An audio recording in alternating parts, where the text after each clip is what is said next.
own struggle, you saw that when you go to the street, that's when the things shifted. Even the president coming on the X space was as a result of what you did on the street. When you stormed the parliament, there was an uprising across the country. If you had done that on social media, nobody would have taken attention.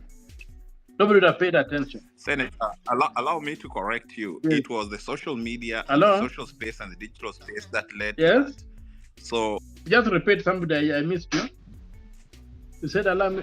Okay, Senator, just continue. Catch kindly. If you want to speak, you'll raise up your hand. Please, let us have decorum and order. So Senator, we continue. must look at some foundational stages.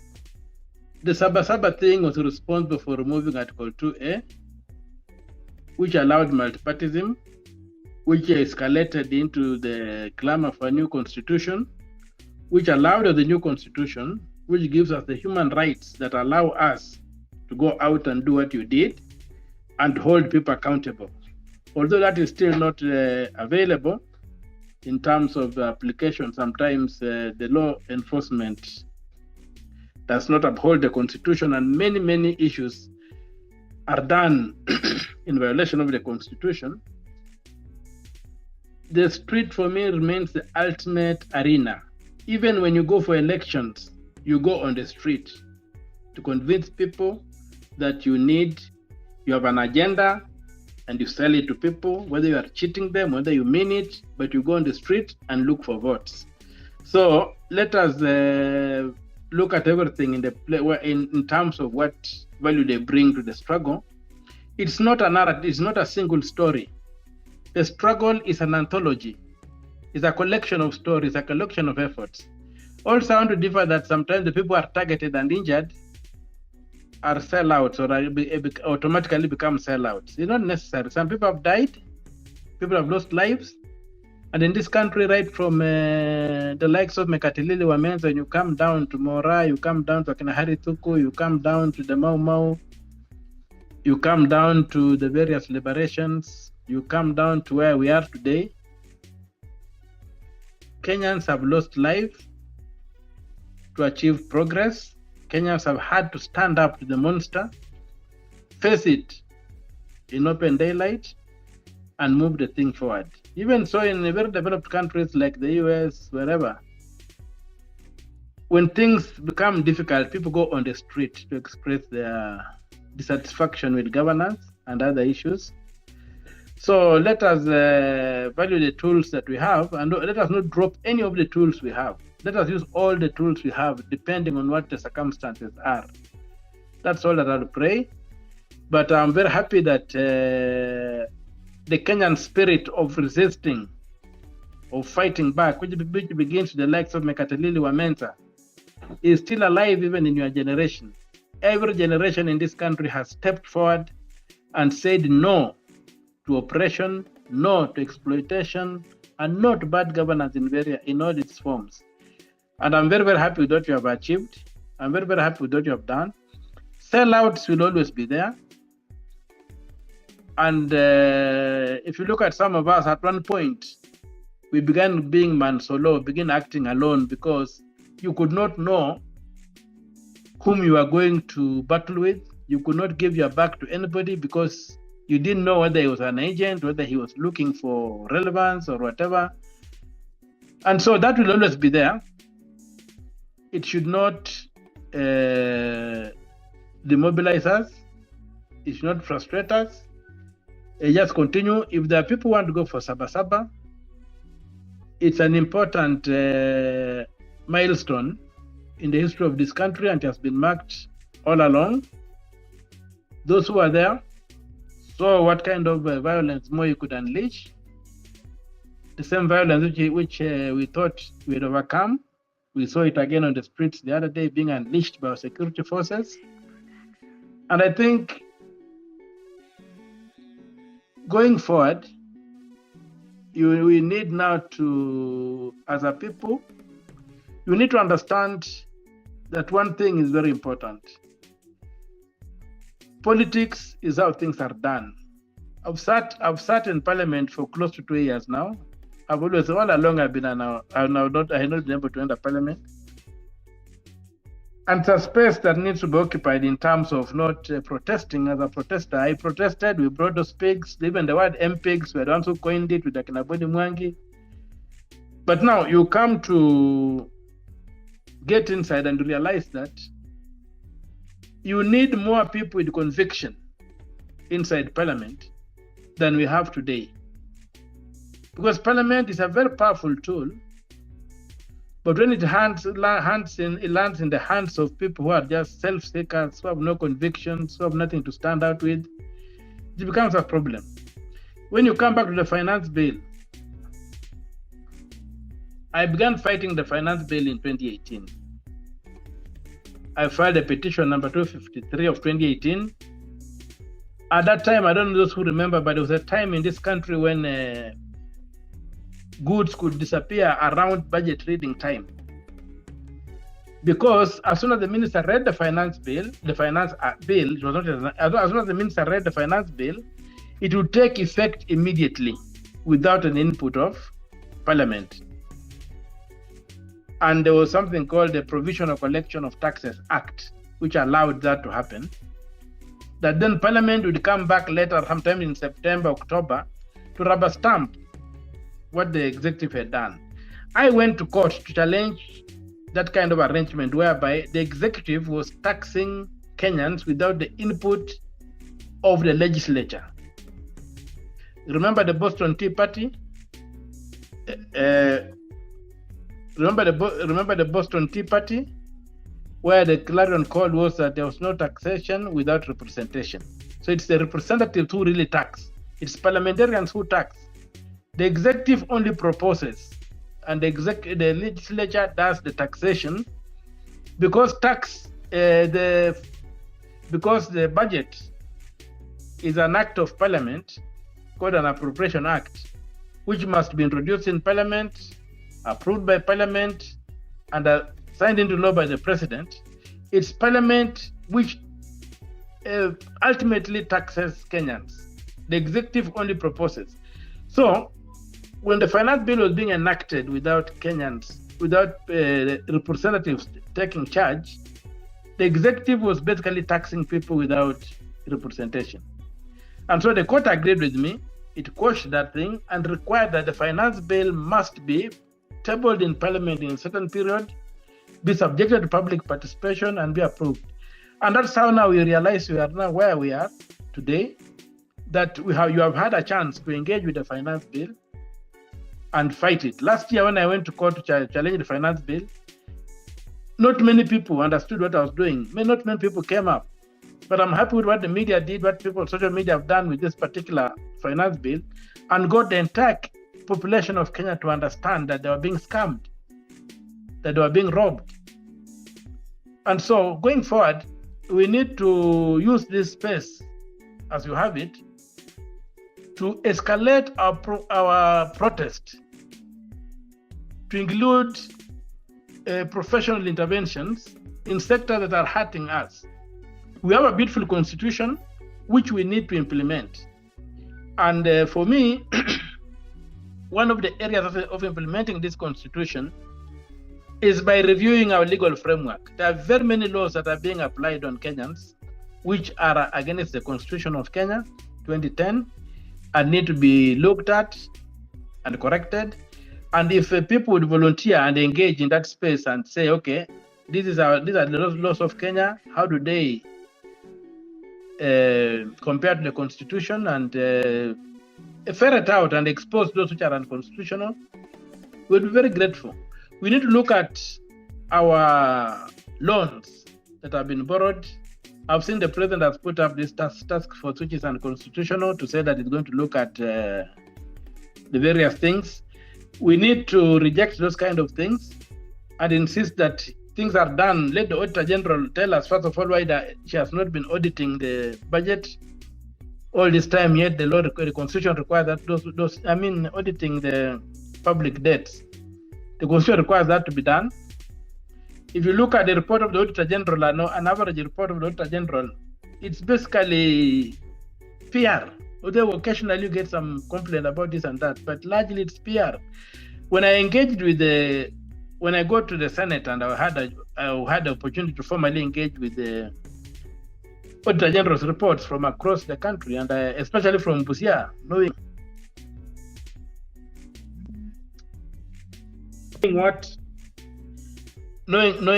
what is happening on the ground in Busia, and you look at the Auditor General's report, you just say this are somebody doing PR. Then you wonder why we have this kind of stuff. So when you look at the rot in the counties, you look at the rot wherever, you got the EACC. They hardly take any action that is meaningful. You saw the Obado thing is the epitome of that kind of behavior that they have. You get the DPP when you had the NYS scandals. Money was lost through budgeted corruption. The banks that handled that scam, the DPP, instead of prosecuting them, goes into an agreement with them. They pay some 900 million shillings to the DPP. They go scot-free. These are the kind of things that we need to begin interrogating and auditing and asking questions and saying, why is this like that? The Obado thing that somebody has mentioned, whereby billions of shillings are lost and somebody is given a tap on the wrists to pay 200 or 300 million shillings. These are the kind of things that are bringing us down. So I really pray that we don't get into a situation whereby we end up with the paralysis of analysis. Let us get forward. Let us occupy every space. Let us use every opportunity that exists to go forward. Let us launch new leaders. Let us take over. You people, you need to take over the majoritarian institutions. You need to get to county assemblies. You need to get to parliament. And we need to do those kind of things. And we need to insist that the constitution is implemented. For example, on the presidential election, Article 138, Clause 2 of the Constitution is very clear that a presidential election takes place in each one of the 290 constituencies. Where does bombers come from? Why have they refused to announce the results of a presidential candidate at the constituency? So that we know how people have performed in the constituencies. And even the media can just call and say this election is going this way or the other way. Why must we wait for the Chebkatis of this world in bombers to do what they do? And then the country becomes confused. You don't know whether the person declared is the winner or he lost. So those kind of things. And then you go to the courts. Our judges still need retraining on the technical aspects of the constitution. They go and make pronouncements that you just, when you look at them sometimes and you just say, how silly can a human being be? Like when you had the Raila one, you had this pronouncement that technology does not work. And yet all of us know that technology does not fail because it is based on the laws of physics. Technology can only be compromised when it encounters sabotage, incompetence, or negligence. And yet the Supreme Court is pronouncing that the technology does not work. So when you go to the architecture of elections, you find that the elections are supposed to be digital. You are told that the elections must be simple, accurate, verifiable, and prompt. Verifiable by who? By the voter. Look at countries which have gone digital, like Brazil. You are given a serial number, you can track your vote after voting, and you know that your vote was counted so and so. Here we are in the digital spaces.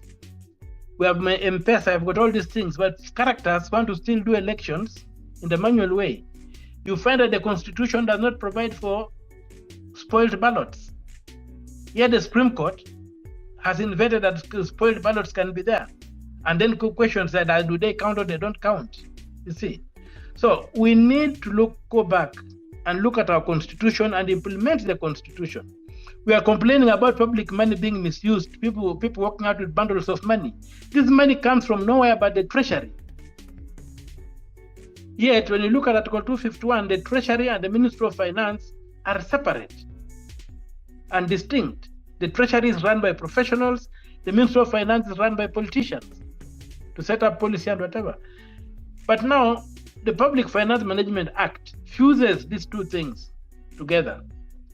Now, the President appoints the Minister for Finance, then the Permanent Secretary for Finance, and then they become the bosses of the Treasury.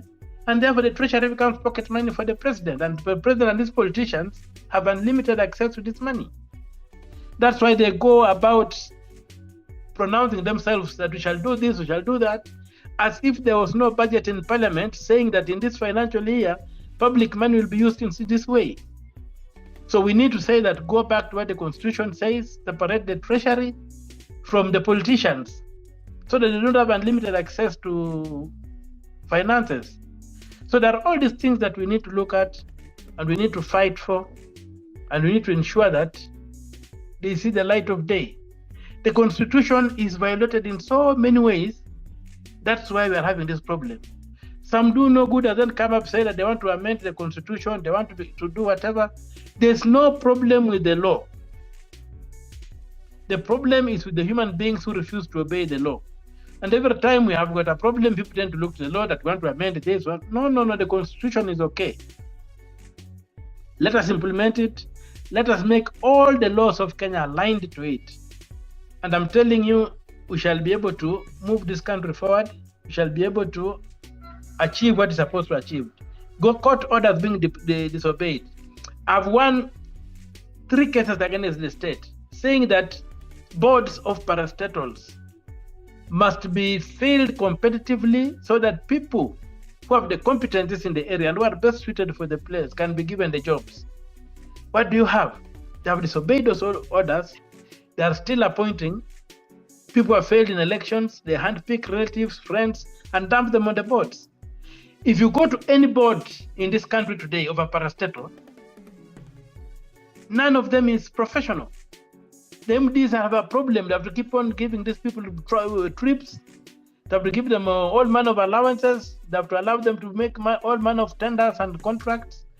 And so you find a situation whereby parastatals, whose initial conceptualization was to create a developmental state. A developmental state, which means a state that develops people to a point where they can then take off. Like the developmental states that pushed the Asian tigers, that have pushed Turkey to be able to be where they are today. These parastatals of ours became undermined right from independence in 1963. So they have not been able to deliver. You have got orders saying that don't do this, the president is doing it. You have got court orders, don't employ these chief administrative secretaries because it's unconstitutional. You cannot have anybody between the cabinet secretary and the PS. The courts have pronounced it in 2 of my cases, one by Matindi. These pronouncements are there. They are disobeyed. Now these people are sitting in offices. They are being paid through cash because they carry money from the treasury the way they want. Then they pay through cash. So this kind of situation whereby we are unable to implement the constitution is what we should really look at and say, bottom line, let us implement this constitution to the letter. And when we implement the constitution, we shall be beginning a journey towards a destination that Kenyans wished for themselves. Look at our national anthem. In the early 60s, look at the aspirations that Kenyans had. Why are we not able to achieve the blueprint that is in the national anthem? Why is justice not our shield and defender? Why is this country not a land of prosperity? Why are we poorer than we were a few years ago? Why are our young people unable even to access legitimate sex? They cannot marry because they cannot keep wives and husbands. Why? So these are the things that we must look at, and we must confront them, and we must do whatever it takes. Let us throw the kitchen sink at them. Let us demand, not get away from the demand that Ruto must vacate office with this administration and we get a new beginning. Let us not waver from this particular clear deliverables. Let us talk to them as they talk on the spaces.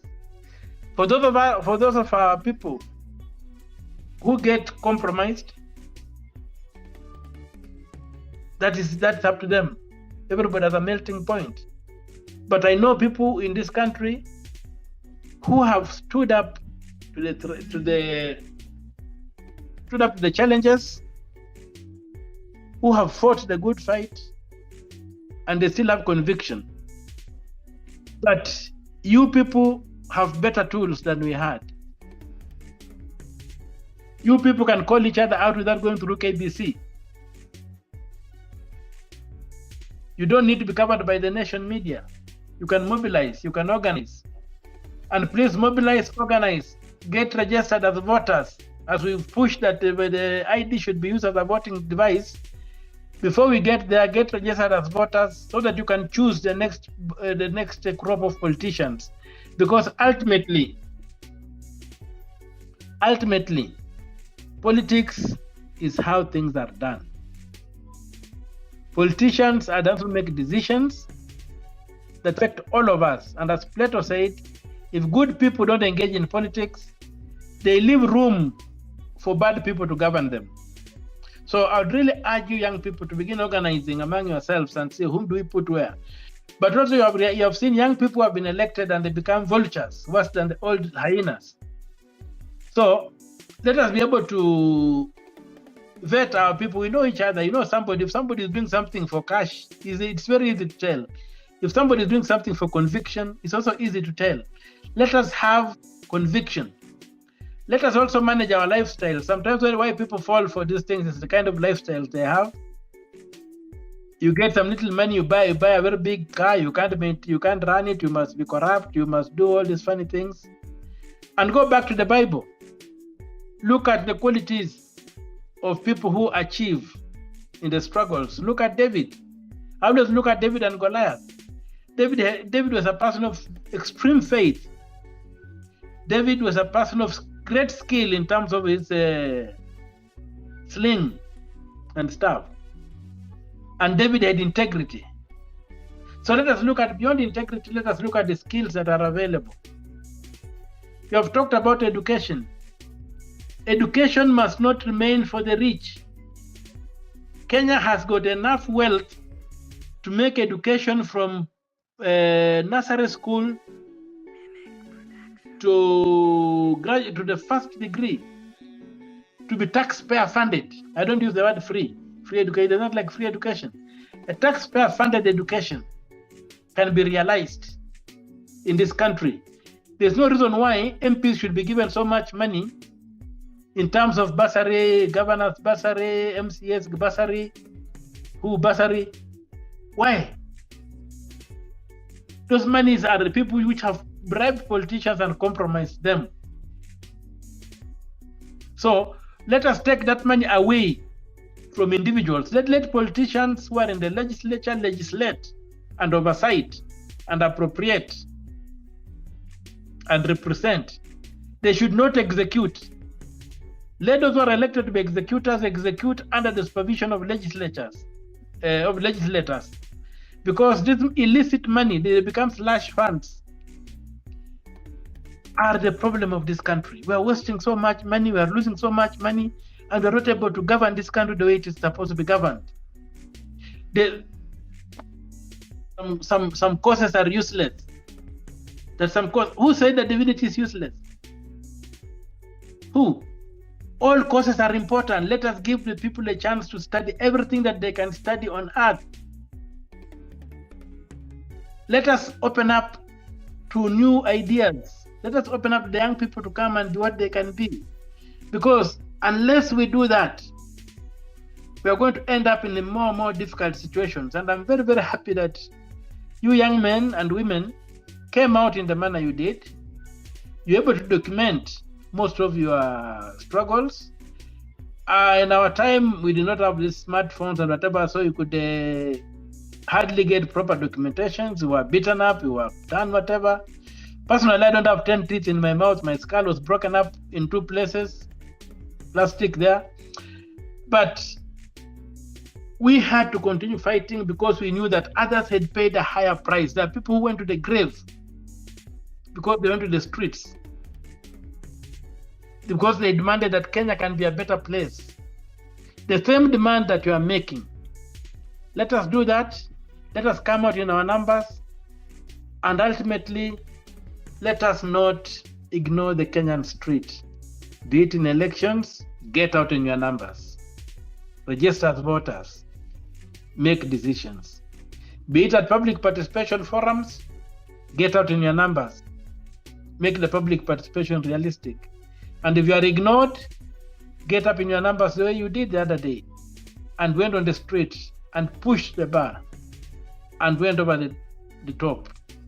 But finally, let us look critically at how power is acquired in this country. And I go back to chapter 7, which addresses elections. The standard of elections in Kenya is no longer free and fair. After the 207 clashes around elections, we had a Kriegler Commission. After that, we had the Constitution, and our Constitution requires a tamper-proof election. Free and fair, the talk of free and fair elections are not in the architecture of our Constitution. A tamper-proof election, an election that is done in real time, an election that concludes at the constituency, where we know who have been elected, the MCA, who has been elected member of National Assembly, who has been elected women rep, who has been elected governor, who has been elected senator, who has been elected president in that constituency. Then if those offices that require further aggregation can be done, like the county offices and the presidency. But taking coming up with bombers should never happen. Bombers should never happen. Let us have the digital election that is anticipated. Let it be possible for somebody in Mombasa to vote in Moyale without having to travel to Moyale to vote. Let it be possible to have our results announced within minutes. There's no reason why we should take so long to have the results announced. If things are done digitally, it will be instant. And the good thing with the digital platforms is that even if they are compromised and somebody puts an algorithm which can corrupt things, those who know how to look at these gadgets will just simply look in a matter of moments and say there was this thing which was interfering with the results. Remove the algorithm and the correct results come. So let us go digital. We have gone digital in money. We transact billions of shillings every day in this country digitally. There is no reason why the politicians are blocking us from having digital elections in this country where the cream can rise to the top. What we are having right now, the cream cannot rise to the top. Only rubbish rises to the top. And in very, very rare occasions, do you get the cream rising to the top. And that's the crisis we have. The crisis of representation. We shall only cure that crisis of representation when we embrace digital elections that will be able to make it impossible for human hands to interfere and go scot-free. So I pen off by saying thank you very much. I'll continue listening. I usually listen in these groups, sometimes through friends' notes, but you people are making a lot of progress. Don't be discouraged. Don't be discouraged. The struggle is not a walk in the park. Even if you remain a single person, go ahead. When I fought for the National Theatre in 1994, everybody feared. I made a demonstration that I was alone. I made a one-man demo along the streets of Nairobi. I was arrested. I was locked up. I came out through a hunger strike. So let us not worry about the numbers. Even if just one person comes out, that's important. So thank you very much.